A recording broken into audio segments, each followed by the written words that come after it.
bakhona abantu besilisa abangaphakathi abahlalela into ekhona futhi bakhona abahlale ngoba kungafanele. Siyafisa futhi ukuthi abantu abangakubo kaDlamini bephumela obala bavele besazise ukuthi isimo sinjani kwenzekani. Siyanxusa emphakathi wangakubo laba bakhona abaziyo ngesimo bavele. Ilokho esikudinga kakhulu ngoba sifuna masiya kuyena noma siyoluthula udaba lwethu lube nesisindo. Lento esikhuluma ngayo ibucayi ngalendlela ukuthi singayiwina singangayiwina, kodwa uma sizoba ngamadoda azoba neqiniso sizokwazi ukuphumelela. Uma sizonquma usuku lube lunye, ngiyafisa ukuthi indaba ezithi abantu besilisa bayiqonde, uma sizothatha usuku lube lunye sike sibe nje siyimise mhlawumbe iKZN ngelinye ilanga, sekukuningi kakhulu osekwehlile nokwenzakalayo nokuqhubekalayo okukhomba ukuthi abekho abantu besilisa abafisa ukuma bemele isizwe sigcine siyisizwe. Asibabukeli phansi abesibhuda, siyazi ukuthi bakhona abafundile ngalendlela le abangasilekelela ukuthi sinqobe leli kwazi ukubhekana nezinselelo. Ingakho izinto eziningi sidonswa noma siphethwe uhulumeni ngaphezulu kwalokho thina okufanele ngabe siyiphethe khona. Ingakho futhi uthola ukuthi izinto eziningi ezisehlelayo izwe liyabhubha njengamanje. Izwe lixhaphakile, uma ungehle kuthiwa eThekwini lingcole iThekwini liyaxhafuka, uma eGoli ungcole kuyaxhafuka. Kodwa sikhona, izinto zenzeka phambi kwethu, izwe lihamba phambi kwethu. Sekuyisikhathi sokuthi wena umuntu wesilisa, uma kuwukuthi asikho esinye isikhathi oyofela iqiniso kuso, asikho esinye ngale kwalesi. Ake sibekeni indaba zezinhlangano eceleni, ake sibekeni indaba yokusebenza kangcono nokuba ngcono nokuphumelela eceleni. Ake sibhekane nalesi sihlava esilimaza abantu abaningi, esakha inzondo, esibulala odadewethu kangaka. Ngoba uma ephuma uDlamini lapha mangathiwa uvele waphuma waqopha umndeni wonke wawuqeda, kuyophinde kubuye kube yithi abantu besilisa, kanti yithi esihlekisa ngabanye abafowethu. Bafowethu, njengoba siqala inhlangano nondaba ezethu, sizothi ndoda buyela esigabeni sakho, buyela emandleni akho, phinda uqale phansi uyoba indoda, nala wenze khona amaphutha sizoshanela. Sifisa nje ukuthi amadoda akulwela ukuthi isizwe sibuye sibe isizwe ngeqiniso. Ake sikushaya indiva lokho kwama-tax nani izathu eziphathekayo nezincane. Ake sikhulume ngathi senzani thina ngathi. Sifuna abadoda azothi siyaya. Bafowethu abathi bafuna ukuya khona lapha abasho sizo-organize i-transport, sizoyinikelela i-transport kulabo abangayi ematohweni, sizoyikhipha imali sinikele abafowethu abazokwazi ukuhamba behambe belephelezela umama nabanye abafowethu. Sidinga amadoda azothi mayefika lapha phambili amele nathi, afike ebuza imibuzo ebalekile, afike lapha amele iqiniso. Sifuna iqiniso thina kuyona yonke into esizobe siyifuna, iqiniso. Uma nibuya nizobuya niselani nizosibikela ukuthi bafowethu kunje likhona elinye iqoqo esizolivula la khona esizobe sihleli khona namadoda sixoxa khona izinto ezithinta ubudoda. Nalapho futhi sobe sikhuluma, siyacela bonke abafowethu, siyacela ngokufunda kwenu bafowethu silekeleleni, ngokwayikhundla eniphethe silekeleleni. Umuntu wesilisa owummeli siyacela silekelele. Umuntu wesilisa owumseshi, owumshushisi, oyijaji siyacela silekeleleni. Noma ningangaphumela obala kodwa sisizeni ngolwazi lokuthi madoda nisiguide ukuthi madoda hamba la ushone ngala, ubuye ngala ushone ngala, ngoba siyafuna ukuthi isizwe sibuye sibe yisizwe. Wena ungaba namhlanje ummeli, ushone umfana wakho kusasa ebe necala elifanayo ebona. Ulwazi noma amavo siphe wona, siyosebenzisa wona ukulekelela umndeni wakho, siyosebenzisa wona ukulekelela indodana yakho, siyosebenzisa wona ukuthi silekelele ubhuti wakho.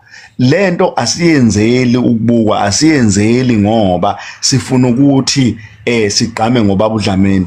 Ubaba uDlamini siyasiqonda isimo, seyimningi kakhulu iminyaka seyihlala ejele. Siyaqonda ukuthi udinga thina simthande kuqala. ngaphambi kokuthi yena azayithande udinga thina kuqala simnikeze indawo yokuhlala ngaphambi kokuthi yena ayifunele indawo yokuhlala akwanele lokho esingamnika khona ngemali nangani sikhulu kakhulu isikhathi asimlahlekele kodwa uma ezofikela kithi njengabafowabo simnikeza uthando uyobona umhlaba ufudumela ukuthi engaqhubeka phila uma thina sizophinde sizama ukuthi senze isiqiniseko sokuthi uyakwazi ukuyibona umuntu wesilisa kwazi ukuyiphilisa uyokwazi ukuthi izinqumo zakhe zibe yinqumo engeke ilimaze umuntu ngoba uyobe ebone naye evikelekile enabantu abakwazi ukuthi besondele kuye bafowethu ake sime ngokujajana nokufuna ukubukwa ake sibe nabantu besilisa abafuna ukwakha lesi sizwe ake sibe nabantu besilisa abazohlanganisa izandla sithi manje sekuyisikhathi sokuthi sibeke phansi eceleni inhlangano sibeke eceleni ubuhlanga ngisho ngathiwa insizwa yakaXhosa le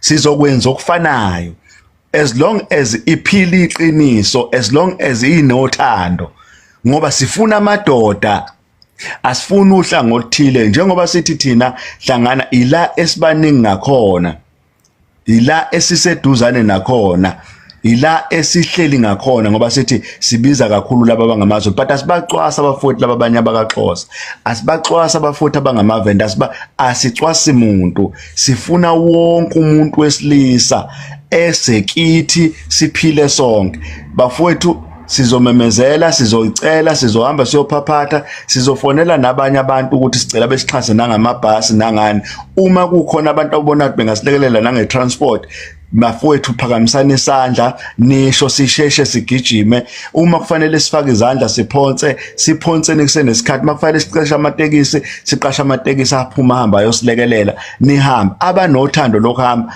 abaphakamisa izandla size sokwenza lokho okufanele kwenzeke bafowethu asilwi ngomlomo silwa ngezenzo ke manje asifuni ukuhamba sibhiyoze emgwaqeni kodwa sizolwa ngendlela izwe lilwa ngathi ngayo sicindezela kakhulu njengabantu besilisa sicindezela kakhulu njengabantu abaphila eSouth Africa kuyisikhathi sokuthi simele sivikele impilo yethu nempilo yezingane zethu nempilo yemindeni yethu asimeni kanjalo bafowethu siyacela lokho nje kakhulu esikucelayo sikhuleke kobaba abanomzane nabanewethu esinabo khona la kwipanel nalapha kuma comment sibingelele nabo bonke abesifazana abasisingathile namuhla